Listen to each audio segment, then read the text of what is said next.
আসসালামু আলাইকুম রহমতুল্লাহি ওয়া বারাকাতু। বন্ধুরা, আমি আজকে চলে আসলাম আমার এই দেখতে পাচ্ছেন শশা। আজকে আপনাদেরকে দেখানোর চেষ্টা করব আমি অবশ্যই এই শশা ক্ষেতটা। তো শশার ক্ষেতে যদি চলে আসছি, শশার কিছু আমাদের উপকারিতা রয়েছে। যেমন শশা যারা খায় তাদের অবশ্যই শরীরের কোলেস্টেরল নিয়ন্ত্রণ রাখে এবং আমাদের শরীরে যে টক্সিন আছে টক্সিনগুলো বের করে, এবং আমাদের হাড়ে জয়েন্টে যে ব্যথা আছে ব্যথাগুলো দূর করে। তাছাড়া অনেক ধরনের উপকার রয়েছে, যেমন মাড়ি শক্ত করে। তো বন্ধুরা, আপনাদেরকে অবশ্যই আমি দেখানোর চেষ্টা করছি আমার এই যে ক্ষীরা যেভাবে ধরে। এই সিজনে ক্ষীরাটাই হলো সবচেয়ে জনপ্রিয় ফসল।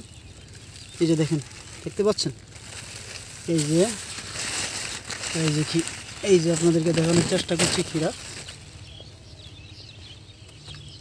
কাছ থেকে দেখালে হয়তো বা আরও ভালো হয়। এই যে ক্ষীরা, এরকম প্রতিটা এই পুরো ক্ষেত ক্ষীরা করা হয়েছে। দেখেন, তো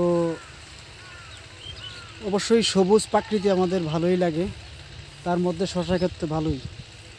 আপনারা বন্ধুরা যারা ক্ষীরা পছন্দ করে থাকেন তারা অবশ্যই আমি অবশ্যই এই ক্ষেতের মালিক যে তার সাথে কথা বলার চেষ্টা করব, যদি উনি কথা বলে। ভাই কেমন আছেন? জি ভাই, ভালো। এই যে ভাই এই যে এখানে ঘাস কাটতেছে, ভাইয়ের সাথে একটু কথা বলবো। ভাইজান কথা বলবেন? জি বলেন। আসসালামু আলাইকুম। ভাই কেমন আছেন? জি ভালো। জোরে বলতে হবে। জি ভালো আছেন। আমার নাম মাহবুব। আচ্ছা, এই যে ক্ষীরা ক্ষেতগুলো, হ্যাঁ, এটা কি আপনি করছেন? এই যে অনেক বিশাল জুড়ে এটা ক্ষীরা ক্ষেত দেখা যাচ্ছে। এটা আমারও আছে, আমার চাচারও আছে। আরও আছে না? যাক, ভালো। আচ্ছা, এই ক্ষীরা করে আপনি কি লাভবান হবেন মনে হয়? আসলে এবার ক্ষীরার বাজার খুবই খারাপ এখন। এবার মনে হয় না মানুষ আচ্ছা আচ্ছা, ক্ষীরাতে তেমন লাভবান হবে, কারণ ক্ষীরার মানে কেজি একেবারেই কম, 10 টাকা 12 টাকা কেজি। তাতে মানুষের খরচও এবার হবে না মনে হয়। আচ্ছা ভাই, আমরা যখন বাজারে কিনতে যাই তখন দেখি যে 20 টাকা 25 টাকার নিচে কোনো ক্ষীরাই নাই। 20 টাকা অথচ 25 টাকা আপনারা 10 টাকা করে এখান থেকে ওরা 10 টাকা করে নিয়ে ওরা 20 টাকা 25 টাকা 30 টাকা যে যা পারে ওইভাবে বিক্রি করে না? জি, ওনারা অর্ধেক দামে। আচ্ছা আচ্ছা, তাহলে কৃষকরা আসলে লাভ যা ন্যায্য পায় দাম তারা পাচ্ছে আসলে না।